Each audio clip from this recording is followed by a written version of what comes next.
Hello everyone, welcome back to my channel. My name is Andrew. So, as you may have seen by the title today, I'm going to be talking about Andrew Tate. So I want to say a couple things in advance. First of all, although I used Andrew Tate as the modern current example of this, what I'm really talking about is the top successful men.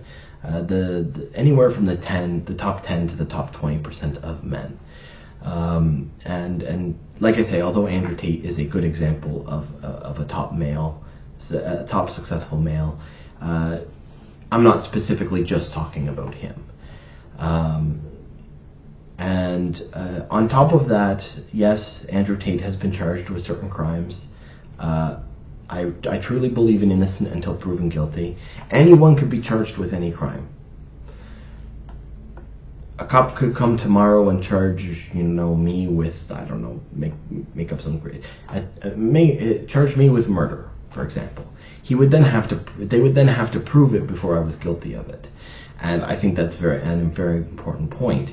Anyone can be charged with any crime. It then has to be proven in a court of law, and Andrew Tate has not had his day in court as of yet, I believe. I haven't really looked at updates on that, but I don't think they've started yet.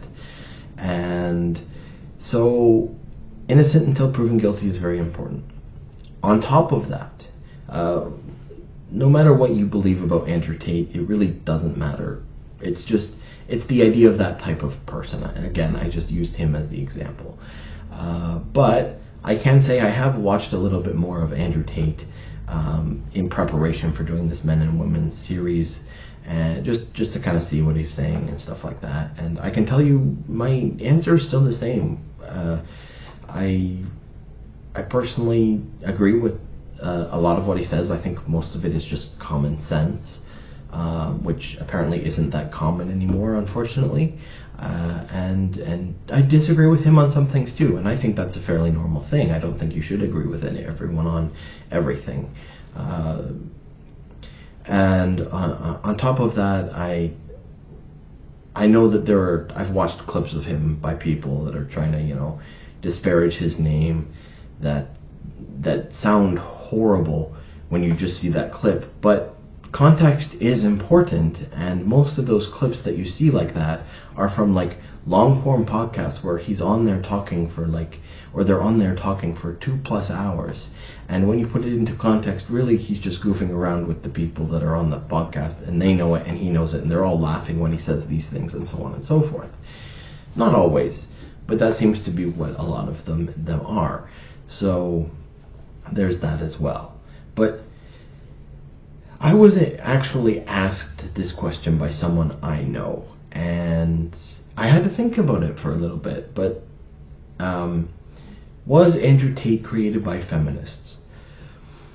No, he wasn't. And here's why I say that.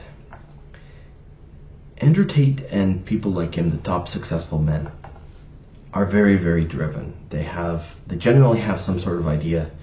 It's generally, or they're driven to be the best in whatever they're doing. Whether that's a certain sport, whether that's a certain, I want to be the top company in the world that does this, and I want to be the CEO of that top company. Whatever it is, they are driven, and they just want to go until they get there. And so I believe that although Andrew Tate may have looked a little differently, depending on, I won't say help it's not really help, but he was empowered by feminism. I'll say that. And so I think he would exist no matter what. I think men like him would exist no matter what. But I think, as I just mentioned, the better question would be, did feminists empower men like Andrew Tate? And that answer is an obvious yes. In my mind, that's an obvious yes. And there's many reasons for that. First, let's talk about women. So feminists have been telling women, you're a 10 no matter what. You're the best ever. You're a woman. You're great.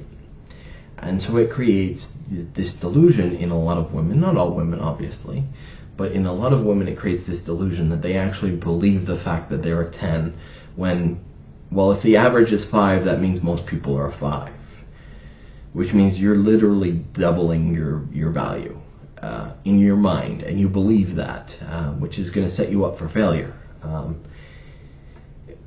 I'll give you a business example, right? If you believe your business is worth $2 million or $1 million, let's say, and you go to the bank because you want to get a loan, and you try to claim that your business is worth $1 million and it's really only worth $500,000, they're not going to give you that loan. They just aren't going to, or they'll give you a much reduced loan. Either way, that's not helpful. Especially when you believe it's worth $1 million, and then you will refuse that loan anyway because, oh no, that's not enough. My company's worth $1 million, and it doesn't matter what evidence there is. It doesn't matter. You believe it. So there are a lot of women in that boat right now where they think they're 10s, or they believe they're 10s, and they're not. But if they're 10s, they should get 10s. That's the next part of this, and who are 10s? Well, it's the Andrew Tates. It's the top 10 to 20% of men that are very, very financially successful that are 10s. So of course they think they're 10. They're drawn to the male equivalent. So that gives them power. On top of this, women, and it's actually very interesting. So this started happening when I was actually originally starting to date many, many moons ago, when I was going into university, and actually technically I never really dated.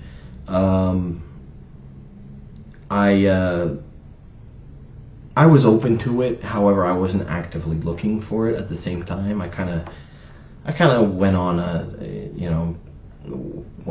dating site at the time just to kind of see what was up, but I very quickly afterwards shut that all down. I was like, I'm not really interested in actively looking.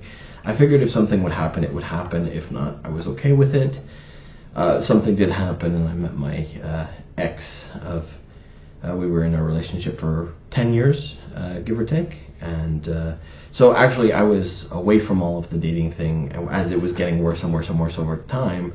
So now that my ex and I have broken up, and I'm looking at the what's happening in the dating world right now, I'm like, oh my God, what the hell happened? And actually, we were seeing the warning signs way back then, but it's gotten worse and worse and worse as time has gone on. But a lot of that, I think, has to do with feminism, because these women who have, in my opinion, ridiculous standards, gotta drive a car that is X or better, gotta have, gotta make X amount of money a year. Usually their number is 100,000, although some people it's 250, some people it's 500, some people it's $1 million a year. Only about 15%, I believe, of men make over 100,000 or more a year, and some of those men are married, some of those men are gay, some of those men are they're not in the market anyway. So how many men are actually in the market that make that amount of money every year? I forget what the average is. I think it's isn't it almost, it's somewhere around 40,000. I think it may even be a little less than that as the average salary per year in the States. Actually, yeah, I think it's even a little lower than that. I'm going to check that later, and I'm going to put a number up here because I want to be accurate about that. But they are being told by feminists that, yes, have all those standards. You shouldn't ever settle for a man that's, let's say they have 10 standards and 9 of them are checked. Don't pick that man. Never settle for the man. Find someone who is your Prince Charming, exactly who you want. Ladies, I understand you wanting that. You're going to be looking until you die, because that person doesn't exist. And if they do, they're not going to pick you. And that's just what it is. They pick no one, actually, and I'm going to talk about that in a second. So there's also this, I don't know if it's a delusion or not, but it's like, oh, I slept with a famous basketball player, for instance. Now my value as a woman is higher. No, he just slept with you. Like, there's nothing. That means nothing to a guy, by the way. A guy will sleep with any woman if she's willing, and it means nothing to that guy. I know this is a different topic, and I'm going to talk about cheating specifically in another video. And I'll just say quickly, I think it's wrong on the male or the female's part to cheat. If you're in a relationship with someone, in a serious relationship with them, I think it's wrong to cheat if you're a man or a woman. But a man can cheat on his wife, let's say, just as an example, with the most beautiful woman in the world and have no emotion towards that woman at all, and then come back to his wife and say, I love you. And women don't understand how that can be a thing, but it's very, very true. Men's emotions aren't connected to sex. It's more of a biological urge for men. It's not like women. A lot of women tend to have to be emotionally connected to a man in order to have sex with them. Men do not have that at all. They don't. So these top guys can, have relations with a new woman every day of the week, and each of those women now think they're more important, but really he's just having adult relations with you, and it means nothing to him. If you want to know a guy cares about you or not, it's whether he wants to marry you or not. And that's a very, very important distinction. On top of that, these very successful men can have this behavior of, well, I never really have to settle down because I can get a new woman every day of the week. As a guy, why would you not do that? Well, first of all, if you marry someone, they could divorce you and take half of your money that you've already earned throughout your entire life, and that is significant for these men. But even on top of that, there are so many women going after these men now that, like I say, they can literally have a new woman each day of the week if they want. And a lot of them choose that, and why wouldn't they? There are lots of studies out there that kind of show and prove that although society has evolved past this to an extent, where it's believed that everyone should be in monogamous relationships, although that's kind of being torn apart right now, men's biology kind of works against that in a certain way. Now, I'm not saying that if you're a man and you're in a serious relationship you should cheat, but I am saying that it's more biologically natural for a man to have multiple women. Again, if a man wants to be in a long-term marriage and commit to one wife, good for him. I'm not saying that's wrong. If these men that are at the top that have all the choices, because the women are essentially giving them the choices, because all the women are lined up to each of these men saying, look at me, pay attention to me, then yeah, they will absolutely pick a different one each day of the week because they can. And if they're not in serious relationships with anyone,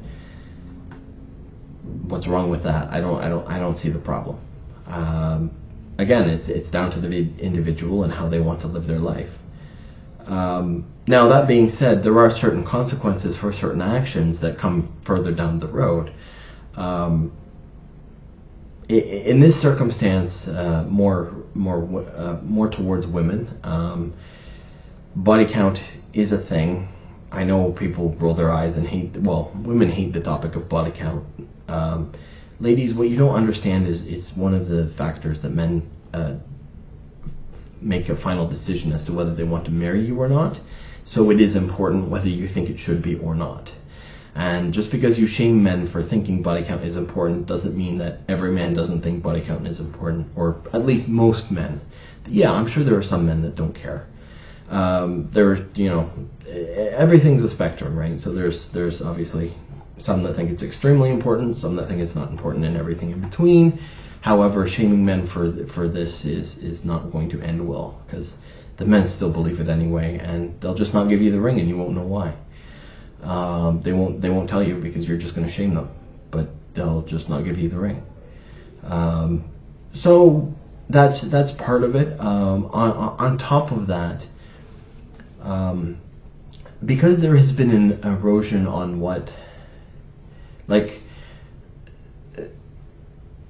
there are male children in the world being told that being male is toxic at this point.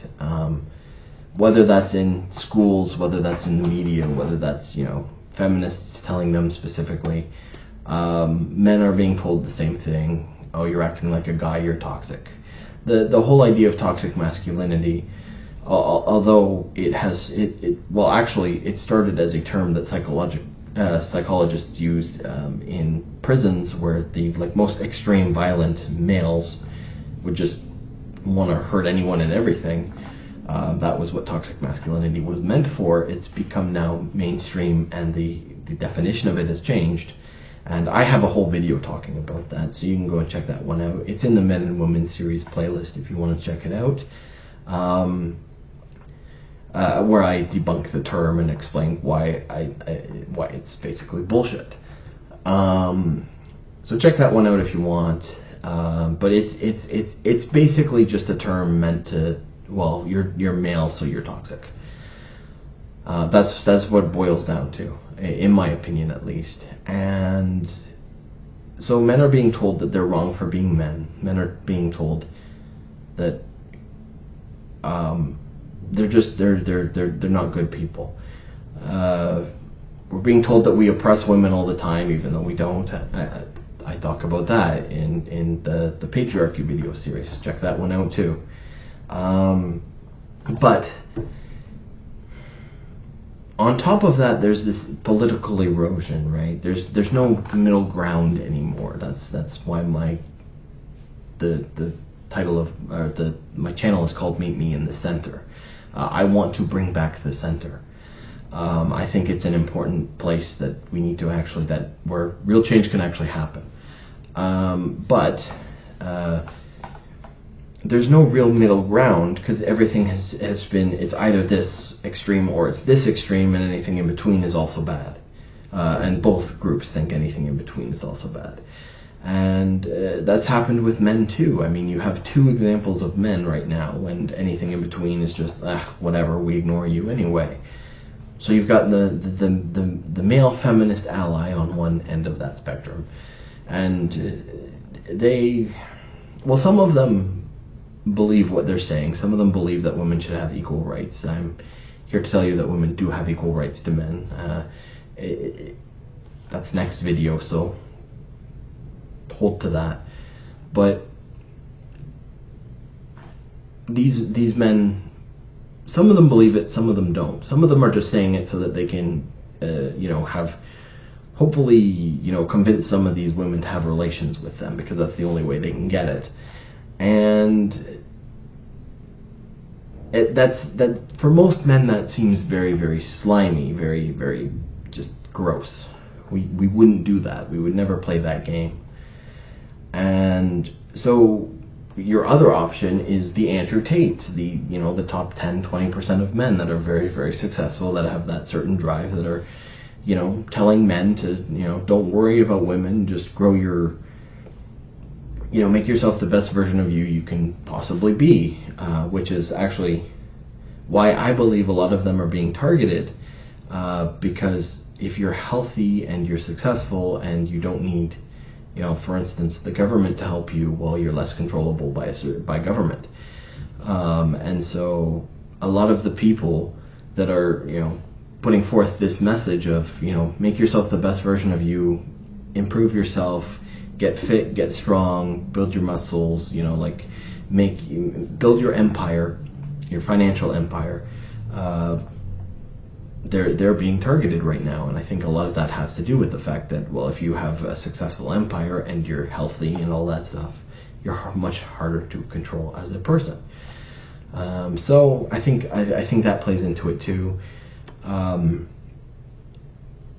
on top of that, with feminism in the media and stuff, well, I mean, I haven't watched it because I'm refusing to watch it, but I've heard the Barbie movie is atrocious. But men are portrayed in a very certain light in media these days. Men are portrayed as either the absolute evil bad guy, or they're portrayed as the bumbling idiot father, and there's nothing else out there. So that's not a good example for men. So men are looking for a good role model, because most men don't have a strong role model in their life these days. Part of the erosion of the idea of the nuclear family has really damaged both men and women, because they don't have the proper role models. They don't have people in place that can help them like they used to. And so these men are looking towards the role model that they want to have. And so you have two options. You have, like I said, that slimy, gross guy trying to get in the feminist pants, or you have an Andrew Tate, or people like, or men like Andrew Tate. And so men are flocking in droves because men need that male role model. Men are flocking in droves towards him, and it's really feminism that has pushed it that way, that far. And so that's what I mean when I say feminism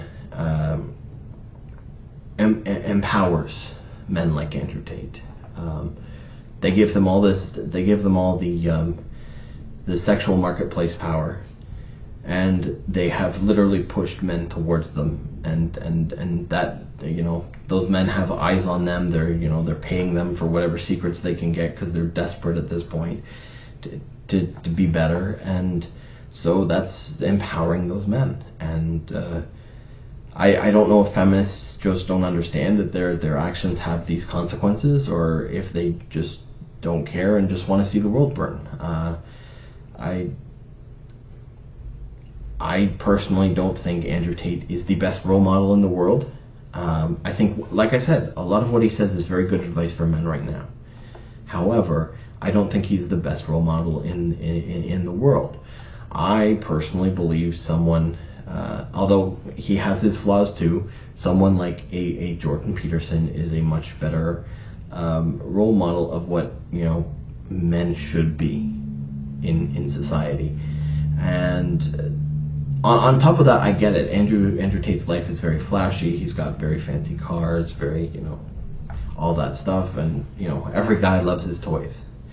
So, but yes, I think, although I don't think it was feminism only that has empowered Andrew Tate, I think feminism played a large part in that. And so that's this video. I will see you in the next video. I'm going to be talking a little bit more about feminism, and that video will probably be on Friday. So until then, I'll see you. Bye-bye.